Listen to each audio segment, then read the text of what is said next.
Hi, everybody. How's it going? John Nelson, the plugin CEO of JKO Works and Plugin Business, and there is a lot of things happening at the moment. So, wanted to switch gears just briefly a little bit here, and then we'll be changing up probably some things that we do, but that's okay. Appreciate all of you watching wherever you're watching this.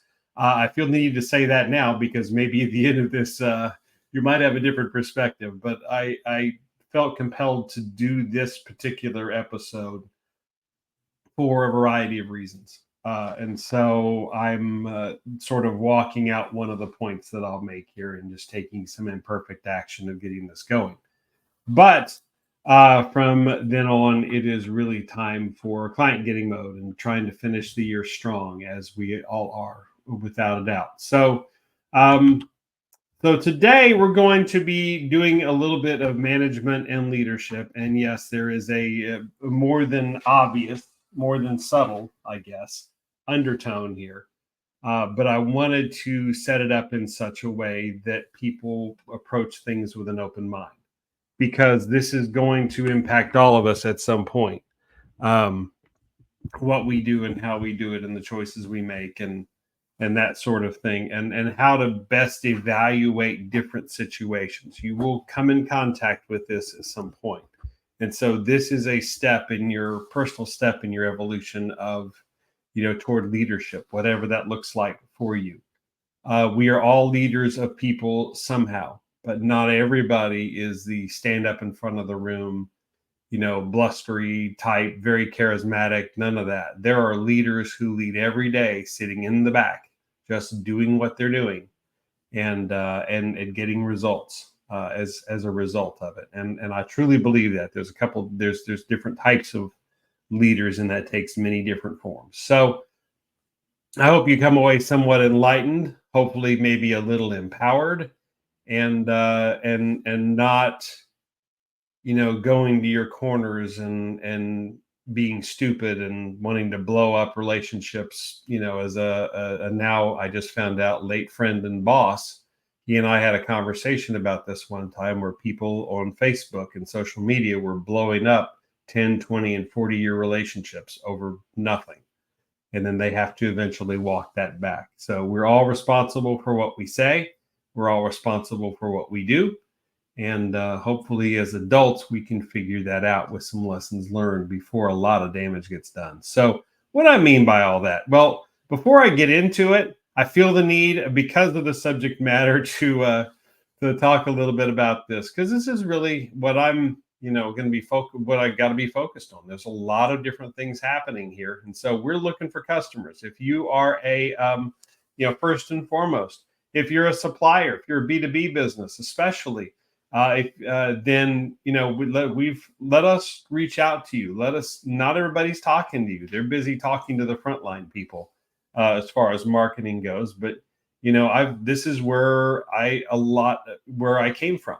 This is where 20 years of experience that I had being a B2B company, various B2B companies that served other businesses with things that they needed, and you guys need the help too. And so that's let us come alongside you. Let us see if you're not performing, if things aren't working out like you think they should, if you're not getting the results, if you're not getting the profits, if you're not getting the customers, if you're not getting or you have this constant worry that you have too many customers, and you actually have the other problem that nobody talks about. It's the silent one that you think the wheels might come off at some point.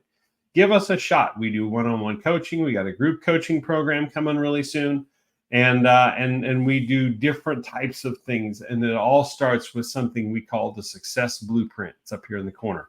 That's a 1 hour of your time where we can possibly help you uncover up to $50,000 of revenue you didn't, and profits actually you didn't know you had. Revenue means that there's a cost coming out somewhere. This is actual profit. And if you did these small steps, they have huge impact, huge implication. If you're willing to work through them over time, and we can get some amazing results out of that. And we would like to help you achieve those results that we show you. You'll leave the Success Blueprint with a report that says, if you did these things, here's the type of return you could expect. And then we hope to be your guide on that journey as we go through it. Okay, if you are a marketing agency, let us do that for your 10 lowest performing clients. Let us turn them around. We've talked about the concept in other lives of a turnaround, and taking it down to nothing and bringing it back up, and bringing it back stronger and bringing it back better with maintenance and upgrades and repairs and different things put in place, better systems put in place to help your clients achieve the goals that they have set out for themselves, and maybe goals that you have worked on with them. Let us work through you, not around you. Okay. So our process, sorry, I'm getting over a cold, and so there's a little bit of that going on. So I apologize. But our process kind of works like this. I mean, we generally start everything with a business breakthrough strategy session. Let's talk for 22 minutes about about your business and your goals and what you want to get out of this, and what you think coaching could be versus what it actually is, and what do you need it to be, because it's different things for different people. It's different things for different organizations. It just depends on where they're met, And so then, and we lead to, this is all for free, by the way, to the Success Blueprint or the Digital Success Blueprint. Digital is for an all online business. Success Blueprint is for local. And then we work with you. We see what strategies can work. We have some that we like to put out there first, that have been proven results in different areas, but we're not opposed to working with a bunch of different ones. We have over 40 to choose from. So there's going to be a few that resonate with you, and you'll be blown away at the profit potential that comes out of them. The things that were there all along that you may or may not have been utilizing as much as you either think you were, or said you were, or you just weren't at all. The mechanic's car doesn't always run as well as we all would like it to, but that's why, no shame way, we're here to help. We're here to be to work alongside you. That's what we want, is what we call Profit Works. We come work alongside you. We work with you. There's some aspects you don't want us doing, that are financial, that we don't want us, in the middle of, but we want to encourage you and support you and make sure that you do them. Even we have coaches, in personal and in business. We're, going through health, and weight loss. And that's, there's a coach involved with that too, that invests this type of time and this type of effort and this type of energy. And so it's the same for business. Everybody needs something like this. It's not the one preaching at you, walking up and down the sidelines, yelling at you like in sports that some of you probably had to deal with. It's somebody who is an accountability relationship. Okay, we can do that, on demand almost, with unlimited 15-minute sessions in our Profit Works Jumpstart. The regular Profit Works is regular coaching. We're meeting once a week, and we're doing some substantive things for an hour. We're working on your business, not working in your business. And alongside of that, we have our virtual MBA and our business academy. We call it our Success Academy, where it's DIY training. You can use it as a reference. You can use it as a resource. You can use it if you don't want to look like an idiot to us, even though you won't. That's the secret. But if you want more background on something, you can go research it here. And there's proven action steps that will back up everything that we do. It's kind of annoying, but kind of cool at the same time when clients go research this and they come back and go, yeah, okay, here's the next step. I've already researched this. Now, what about this? Now, what about this? And they start asking all these questions that proves they have been doing their homework, that proves they've been doing their research. And they're ready to move on a little bit faster than we were anticipating. So we got to gear up and catch up to them. But that's a great problem to have. Just so you know, in case nobody ever tells you, that's certainly the case.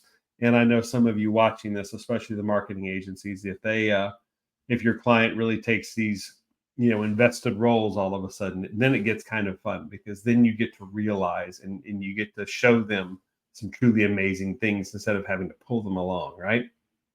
So this is in a nutshell what we do. This is what we do for businesses and organizations of all types.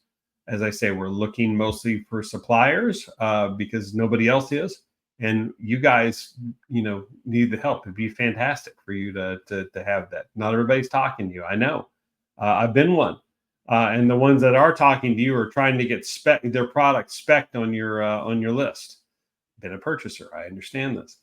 But and then if you're an agency, you're looking for that edge. You're looking for that something else. This is that edge that nobody else is doing for customers, at least in the marketing space. They're all trying to get them more customers, and some of these businesses, they don't need that. I mean, they yes, eventually they'll need more customers, but if they're not serving the ones they have and they're problematic about it, the wheels are going to start to come off, and they're going to start to really experience problems, and those customers will leave almost as quickly as they show up, and then pretty soon they'll stop showing up, right? So that's what we work through. And it all starts with, let's go this way. It all starts with a business breakthrough strategy session. As I said, it's about 22 minutes. So strategy.jkoworks.com. You can also go to our website, and it's right there. You can, if you scroll down to the bottom of the page, you can also see what we're about. Now, if you want to see a little bit more about the strategies in action, we have a live webinar. Jump on there. It's on demand. Jump on there and learn something, and get to see some of the strategies that we talk about. Right there in action as it goes. So, all right. So let's move into some of this other stuff here. All right, shall we? Okay, so I wanted to spend this little bit of time. Thank you for doing this, and I hope to see you on a call at some point. Okay, so but I hope to spend a little bit of time talking about leadership, talking about hiring somebody for a position, and yes, ultimately maybe talking about some other things. So that's not lost on anyone. There is double entendre, but I hope this is something we can take in multiple directions depending on where it meets you. Okay, so let's talk about not waiting on perfection. Okay, that's the first thing. We should not wait on perfection. There's never a good time. There's never the perfect time for anything. So a lot of marketers, a lot of people in general, and this has been wisdom that's been in various forms over time. Don't take imperfect action. Don't wait on the perfect time. Okay. Never miss that moment to kind of get going. Never miss that opportunity to take another step. Never miss that opportunity to if you take a little bit of time to research, yes, do your due diligence on a particular subject or a particular candidate or a particular person or a particular job, that goes on both sides. But then when it's time to do it, if you're waiting on the perfect time will never show up. So take imperfect action. Okay. Second thing is, there is also no such thing as the perfect person. There is no such thing as the perfect person for the job. Yeah. There's no such thing as the perfect person for the job. Okay. If you're waiting on perfection for something, it's a flip. If you're waiting on the right job, you'll be amazed at how those of you who've been looking for jobs, from job searching, okay, it's been a thing. If you're waiting on just that perfect job to come along, you'll pass up, 10 or 20 or 30 or 50 or however many others that could be close or could be close enough to in order to have that one perfect job, right? Excuse me. So don't wait on that. There's no such thing as the perfect job for you that you're thinking of applying for. There's no such thing in a job with a given candidate for job or political office or anything else as the perfect person. You see this in leadership all the time. If somebody is tapped, somebody else sees something in that person that they don't see in themselves that is a leadership potential role, oftentimes, all of our defenses go up, right? I don't have everything exactly in a row. Well, I don't have this, I don't have that. So I then urge you, if you are potentially tapped to do that role, or you are considering that on your own, to really give it some thought, to do some due diligence, to seek others, and not just people that are yes people. That they'll tell you it's like you see the boxers, the fighters who always have their entourage, who doesn't matter what they do, they're always going to tell them the best things. Instead of somebody going, yeah, I don't know if that's going to be a good fit for you, said completely out of love, and respect, but it doesn't always work out that way. So when we're evaluating people for jobs, or we're evaluating the jobs themselves, there is no perfect person. There is no 100% match. This unicorn does not exist. Okay, it's like all unicorns, they don't exist, but they're cool. But the idea is to get as close as you can with what aligns with you. I have looked in the past for all sorts of job opportunities in marketing, in technology, in all these different places where I have some fit, but finally came to the realization that, I have over 20 years of business operations experience. Why am I not looking for business operations opportunities?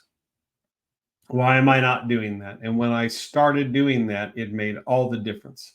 Suddenly, I was much more qualified for jobs and opportunities in the past than I was otherwise. So suddenly, it makes a lot of difference. So what you end up doing is finding the thing that most closely aligns with what you do, instead of looking for that exact unicorn perfect match that doesn't exist. Okay. So we got that. The next thing is this is straying into every chance you get to make to vote, to influence, to either take a leadership opportunity, or or be a politician, or or not be a politician, but go into public service. The Kennedys backed this up a lot. Every chance it was like a definite given thing they were supposed to do, whether you agree with them or not. It was a part of their culture. Every opportunity you get, don't pass it up. Every opportunity you get for that job that's a step up, that's maybe a better fit for what you do, do it. Every job that you get that's not a step up, maybe it's a lateral move, maybe it's down, but it fits you so much better, you'd be so much happier, don't be afraid to do it. Never miss those chances. And then, of course, every chance you get to influence those choices, if you get those opportunities, be it being on the selection for a team leader, or it is voting in an election, don't miss those opportunities. But we'll talk about that more in just a little bit. Okay. All right. So everybody's performance must be audited. We all have job reviews. We all have performance reviews. We even politicians, though they forget, should have a regular performance review. If they don't, that's a problem. Okay. And those giving the reviews should take it seriously. One of my big pet peeves, bosses, just so you know, is the situation where I end up as the person being reviewed writing 3/4 of my review. That doesn't work. Sorry, I know that'll keep me out of the really good schools, but then most of this, as George Carlin would say, but I think most of this presentation will keep me out of the really good schools. So in for a penny, in for a pound. If I have to write most of my own review and you rubber stamp it, what have you done? How is that shown leadership? How have you paid any attention to what I do? I can ask for anything that I want, and then there's just somebody up there going, no, no, no. I would rather have somebody really look over my performance and what I have done and grade me on it. I may not like it, but it is what it is. And then work with me to set realistic expectations to improve. That's a performance review. And yeah, if I have to write a portion of that as to what my thoughts are, okay, fine. But if you have to do your own work because your boss or your leader is too lazy to do it, how is that leadership? How is that effective? You know, it takes a little extra time, and sorry, that's the role of a leader. For people who have subordinates who report to them, that's your role. Keep track of what they're doing, keep track of their performance, keep track of the highs and the lows, and find ways to call attention to both, and then give them a good, honest, accounting of what they're done. If nothing else, it'll validate any respect that they have for you. It will totally validate it. They may not always agree with it, but they can at least respect it, that you took the time to do the work to see the things that they that maybe got swept under the rug that happened a year ago or 6 months ago, or you didn't think they noticed, but you worked really hard. Well, guess what? They actually did. So, I mean, how cool it ultimately is that? So you don't always have to agree with your leader, but you can at least respect that audit and respect that process. And the same goes. I mean, if a leader's willing to take that time, that's a good heralded leader, and nothing but good will follow that person. It may not be all the time, but enough of it will catch up, that they will earn the respect of those who work for them, and those people will then be willing to do things for them that they may not other. They don't have to be the most charismatic person. They don't have to be the person who stands up and makes all these promises, but they have to be the one who gets the things done, behind the scenes when it counts. And that's the one who gets the respect of everybody. Where they stand, and you get the respect of them. All right, this last one is probably merits a little bit of explanation. Okay, so don't hurt those you're trying to help. So if you have the opportunity to take part in something and you choose not to, if you have the opportunity to to influence who a company leader is, or a company job role is, you're on a committee, you're on a hiring committee. If you have the chance to, influence who your local public leaders are, if you have the chance to influence who your president is, or your prime minister in whatever country, or your legislative bodies, and you don't take it because for whatever reason you have some conscientious objection, or you don't like whatever, sitting out doesn't help. It actually hurts. It hurts the process. It hurts the potential candidates somebody that you might have kind of liked versus the one you hate. It does a lot of things by not taking part. This kind of goes back to point one, or point two. I'm sorry. If you get the chance to take part in anything, don't sit it out. When you have the opportunity, go be an influence, even if you don't think your voice is heard. Okay. Ask folks in Bangladesh with Mr. Abijar, my YouTube guy. He wasn't a part of this, just want to be clear, but would send me videos all the time of coverage we didn't get in the United States about what was really going on. And recently, the started with the students, as in a lot of countries. that protested something they didn't like and that wasn't right, and ended up getting the prime minister kicked out of the country, or she fled. And I don't know if what awaits them is better, but it's at least not what it was. And it's at least not heading down that road. So how many places have people stood up for common sense because it was the right thing to do, not necessarily because it really helped them or did something, or that they thought they were prepared.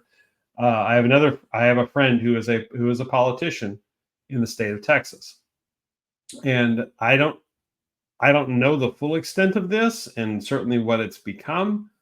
But I know in the beginning, when he was coming out of college, running for public office was probably not on his radar, uh, not what he had in mind. But as it came along, and more, and we've had some discussion about this, but it's been a while. As he has grown and evolved and seen different things happen, decided he couldn't sit back idle anymore and take it. So he, with the urging of some very influential folks, decided to get into public life, and that has continued to even now, poised to win another election here. Let's hope. I don't see any reason why he wouldn't. So he will be there as long as he feels he is useful, and then he'll go on to something different. But how many people have reluctantly gotten into public life for that reason? It's not everybody gets into it as a life career. Okay, I know there's some people who do, and I guess that's your thing. But there are still, thankfully, plenty of people who that's not their career, but they decided they wanted to make a difference, and they saw a way that they could make that happen. So don't hurt those you're trying to help by sitting out. Okay, is really the message there. All right, so let's look at a couple of things when you're evaluating candidates, be it for job, be it for leadership, or be it for public office. Okay, let's look at what we're doing. Let's talk about, with a nod to my pastor, because this is something he kind of covered. Policy over personality. Should you choose? Which one should you choose? Policy or should you choose? Yes, you should choose policy over personality. Choose policy over personality. So what does that mean? So it's asking questions. Is there a history with this person? Is there a track record somewhere? If they're applying for a job, and you end up talking to their other, you look at what's on their resume, and they list some of the things that they accomplished, and you try to validate those as best you can, be it references or some other way. Or there are some very, very good interviewers who find ways to pull this out in job interviews, which is it's a great way to do it. But is there a history? Is there a track record? If they're a politician, is there a track record? One of the ones in the United States right now, you have two people running for the president who have a track record. So it's they of public office and what they would do. So if you're looking at that, what does that track record actually say that they did? Not just what they're talking about. So, and kind of to the next point, do people change their stride? Do people change? Do people really change? The phrase I'm thinking of is, does a tiger really change his stripes? But it's true. It's old wisdom for a reason. Does a tiger really change their stripes? Do people really change? Yes, many people can evolve over time, but it takes a long time. It takes a long time of doing something different. Talk about my friend in politics. I mean, he may not have wanted to do politics at all, but he evolved into that position after 20 years, of adulting. That it sounded like that it became something that he could get behind. Yes, people do change some things over time, but that hasn't changed his personality generally. He is who he is. He's exactly the person he was, with a lot of wisdom in between. but he's still basically the same type of person and style of person that he is. And speaking of style, what is somebody's, as best you can tell, if you have a history and a track record, what is their leadership style? And keep in mind what I was talking about a minute ago. Not all leaders lead from the front of the room. There are many who get a whole lot done behind the scenes, or they coach and teach others to get a whole lot done behind the scenes. And you'd never know they did it unless you knew. Think about your average teacher and really what they can get, or the good teachers really who can motivate students to go far beyond their capabilities that they ever thought. And yet the ones who remember the students hopefully remember the teachers and seek them out and thank them, and which is a teacher's true joy in life. But it's never really about the teacher except to the people that they influenced. It is about the results. So what is their leadership style? And that does come in many forms. So when you're evaluating things, look at that along with the history and along with the concept of, who is this person, or people are who they are as best you can tell. What's the track record there? Anytime you have a history, anytime you can establish a history, you're much better off. If somebody has a history of leaving a bunch of other companies after 6 months, you're going to want to know why. Even if it's a move up, okay? If somebody, and this is something that really good interviewers will try, job interviewers, people that do the hiring try to establish, and there's some that are exceedingly good at it. And so that's a good thing, because that's something you have to know. Now let's talk about choosing choosing results over rhetoric. Okay. Listen to what somebody says. This is back to the interviews.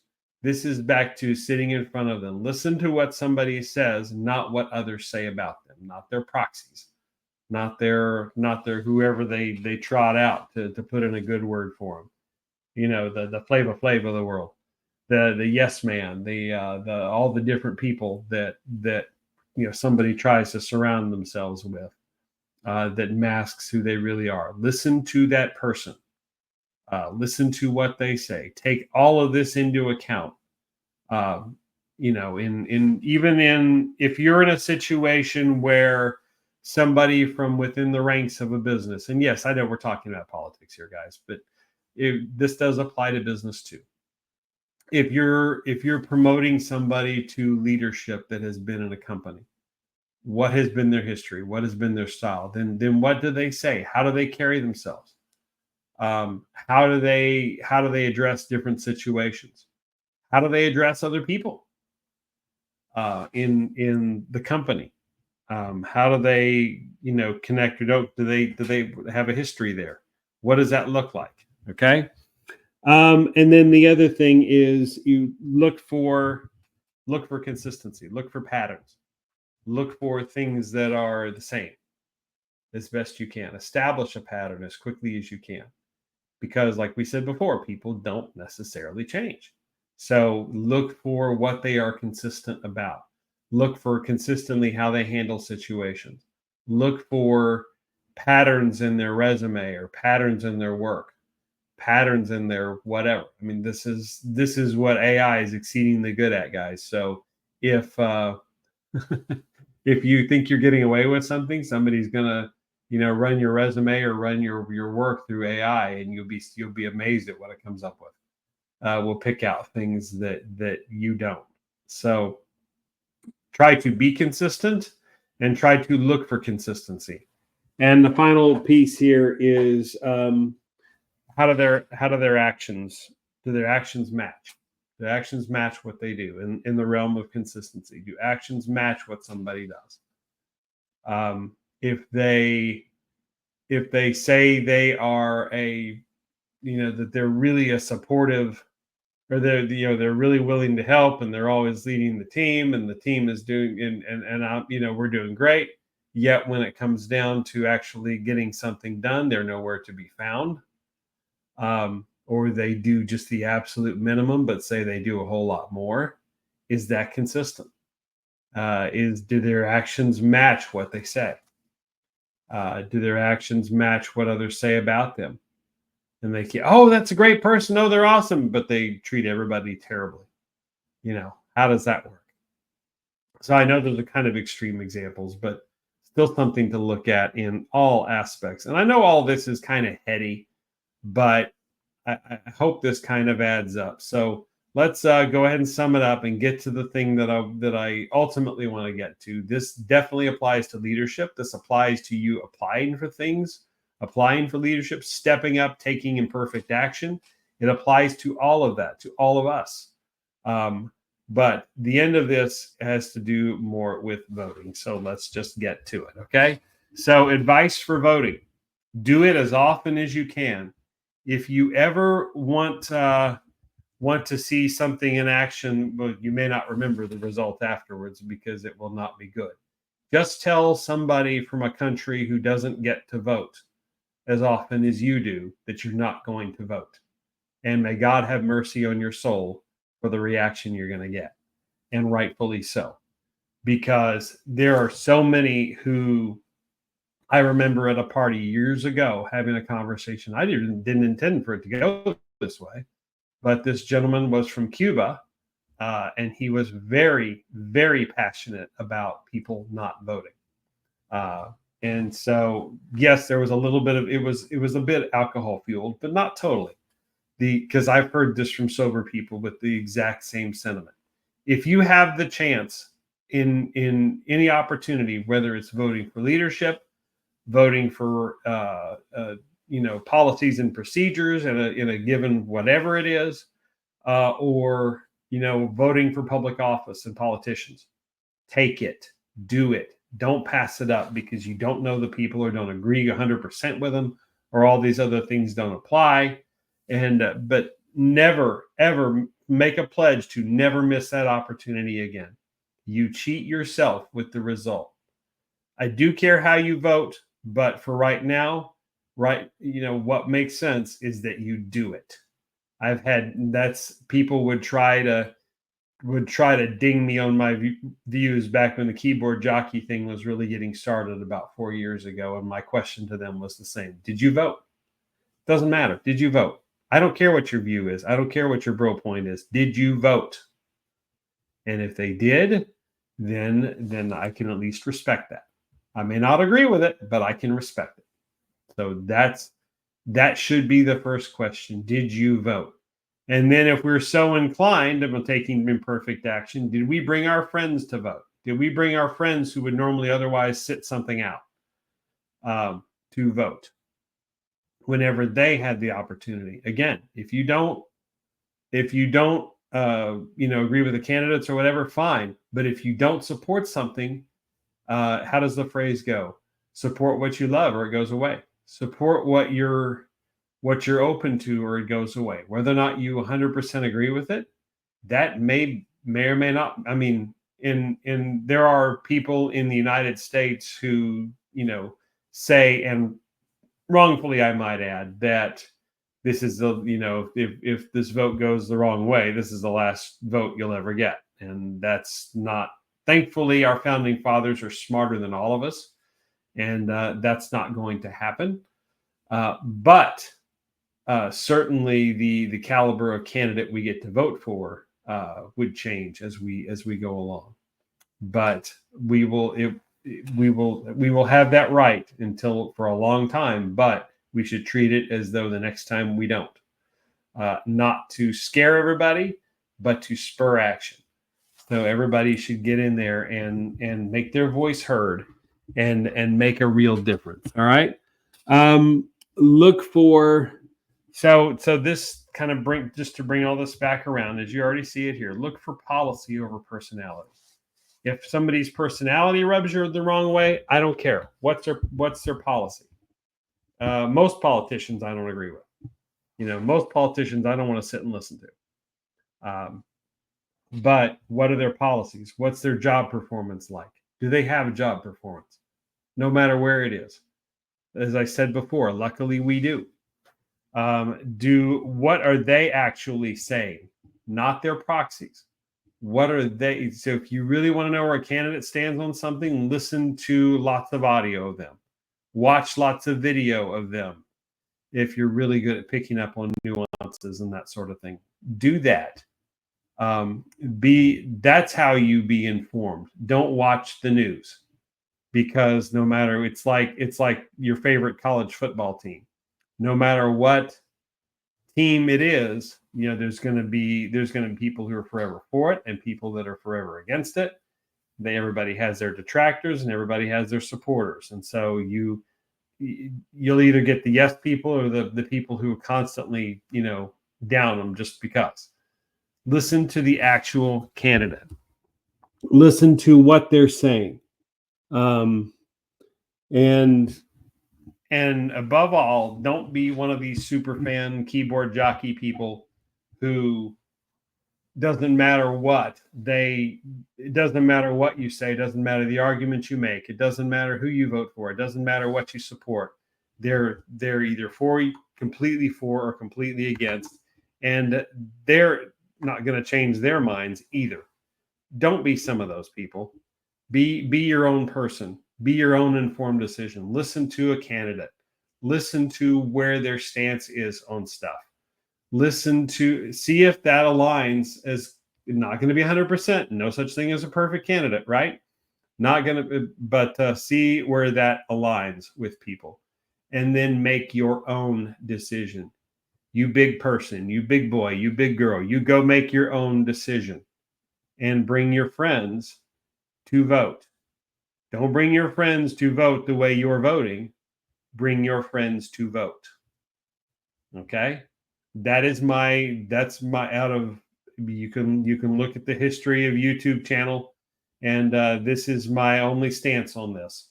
And I've tried to save it for this because there are people that are idiots who will not see the rest of the body of work, and only see this and comment on it and think they're special, and they're really not. And they probably will. They'll do that, but they'll probably never go vote in an election at all, any election. 2 years from now, when it's not important, go vote in those two, or not as national. Your local school board still matters. Your local city and county electorate still matters. The judge, the fourth one down, you've never heard of, still matters. Okay?